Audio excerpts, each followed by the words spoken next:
Let's get right into it. This is your available fault current calculation. Pretty much what you need to know is that it must be performed and you need to have the available fault current calculation and the date. And they shall, see, include the date, the fault current calculation, and the durability. So your labeling needs to withstand the environment. Now I'm doing this as a favor for somebody, but I figured I would show you exactly how to do it. So the first thing you need to do is you need to get on your phone and you need to get this available fault current calculation Eaton Bussmann FC2 app here. We're going to click on this. We're going to go three-phase. Now before we get too far, we got to unlock our phone. Not show you my password. This is the one-line diagram. We can see we got a three-phase 120 volt 208 transformer. It's got 3/0 copper. We don't care about the ground. We do care about the material of the pipe, and we're going to show you here pretty soon. We got a 200 amp disconnect. It's also got 3/0 copper. Panel's 200 amps. It's got a breaker that feeds this elevator disconnect, and then another elevator disconnect, and then finally we have the motor. Now, if you don't know, this is very important. Your available fault current calculation is pretty much what your breakers and equipment is rated for. If you exceed it, you simply cannot install the equipment. So it's very, very important to have the correct available fault current ratings on your equipment. If not, your equipment will just fail, explode, disintegrate before it has a chance to clear the fault. So this is what we're looking at. We got a transformer here. Now he sent me some pictures. Let's go back here. This is our transformer. This is where it all starts. So we got 750 kVA. We know our voltage is 208/120. And we're looking for something called our impedance. I just realized my Bluetooth is on, and that might be a problem. I turned my Bluetooth off just now. I'm going to check the live here to see if you guys can hear me. How to do it. So the first thing you need to do. Well, that's good news. Well, that's good news. Okay, so we got the audio check. Now, we got our impedance here, which is 5.6. Just echoing. It should be good now. I was just doing a volume check real quick. It should not be echoing anymore. We got 5.6 impedance. We got 750 kVA, and we got 208 volts here. Cool. I'm trying not to give this guy's name away, so I'm just trying to show the things. This is his elevator here. And what we're probably going to see is that we can't exceed maybe 5,000, maybe 7,000 AIC.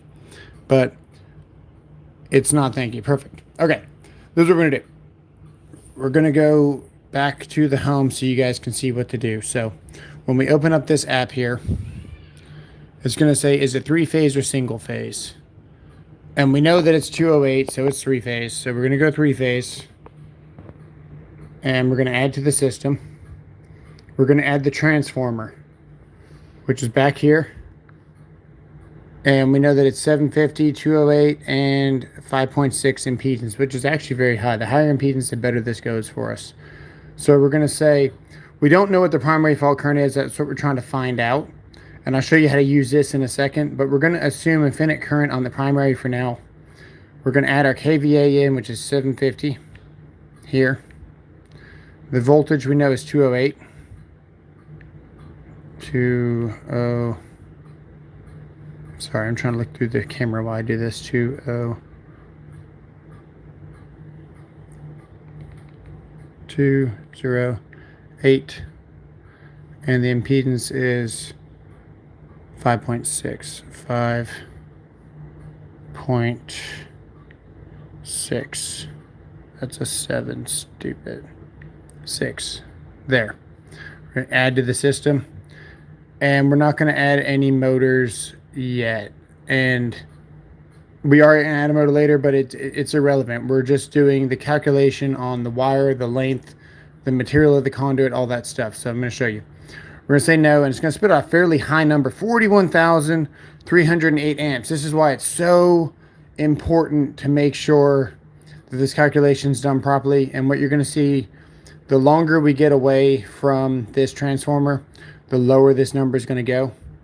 Typically, guaranteed safe number is 10K. That's what your standard breakers are rated at.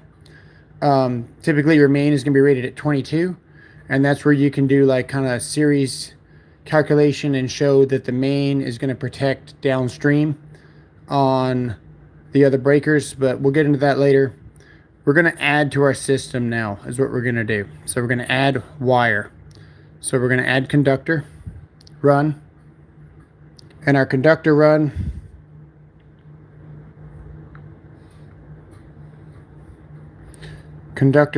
is 3/0 copper.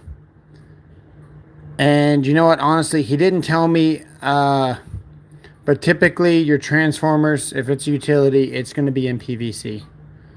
So we're going to do 3/0 copper, PVC. He's supposed to give me a length here, and he did not give me a length, but that's okay. We're just going to run some variables so you guys understand what to do. So we're just going to say 100 feet. Let's say 75, okay? Length of the run, 75, and this is probably the most important number to have. So I'm going to reach out to him and get the real number. This is just going to tell you guys how to do it. Conductors per phase, 1, because we've only got 3/0 copper.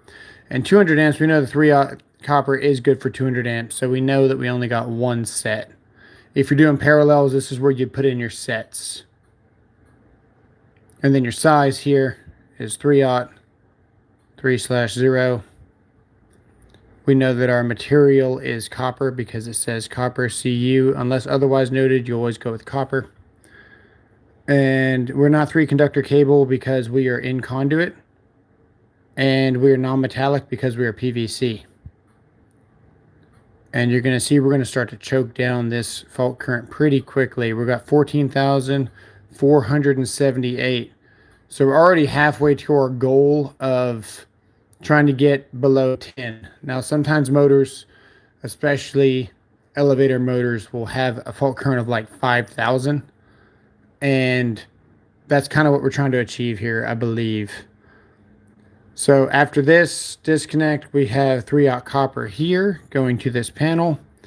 I'm going to say another 50 feet just to be generous. We know that it's probably more than 50 feet, but the longer the run, the lower this number gets. So we're just going to run it at 50. So we're going to scroll back up here. We're going to go to add to the system, and we're going to add more conductor. And that's convenient. And we're going to do 50 feet here. Conductor per phase 1. Select the size again. Select the size, should be 3/0. We're going to go copper still in conduit. Now we're going to go to steel because we're going to be an EMT. And then we're going to add to the system. Scroll down here. You can see we're already under 10K. So this is suitable for any panel. Any breaker is going to meet this requirement. We're going to keep going. We're probably going to come off a 40 amp breaker because it's number 8. And now we're really, really going to start to choke down this number. Where we're going to go here back to the conductor. We're going to add the length of run. We're going to call it 20 feet to be very conservative. But we know the elevator, I mean, it's going to be a couple of floors. So you know it's going to be way more than 20 feet. But we're just going to put 20 to be safe. Conductor, we got one number 8 here. And copper, 3 single, steel, again. And we're down to 3686. We already know that we're good. We could show this to the elevator company. We could show this to the inspector. We've got all this. This is emailable as well. You can just hit right there. See if I can find it here. Email system diagram right there. But we're not done. We still got to go from the elevator disconnect to the motor. We're going to go another 20 feet. Add to my system. Add more conductor. 20 feet. Select the size, number 8 again. Copper, 3 single, steel, EMT, yeah. And there you go. There's our final number, 2,644 amps. That's exactly how you guys do it. Previously, this app here was only available if you went to eatonbussman.com, and then they would bring you to a separate link that took you back to the App Store. So if you can't find this, try to go, just type in Eaton Bussman fault current calculator in Google, and it'll allow you to download this for your operating system on your phone or iPad. Hope this, guys, helps you out. Really important stuff. Thanks for watching. Sub for more and all that good stuff. And we'll see you guys in the next one.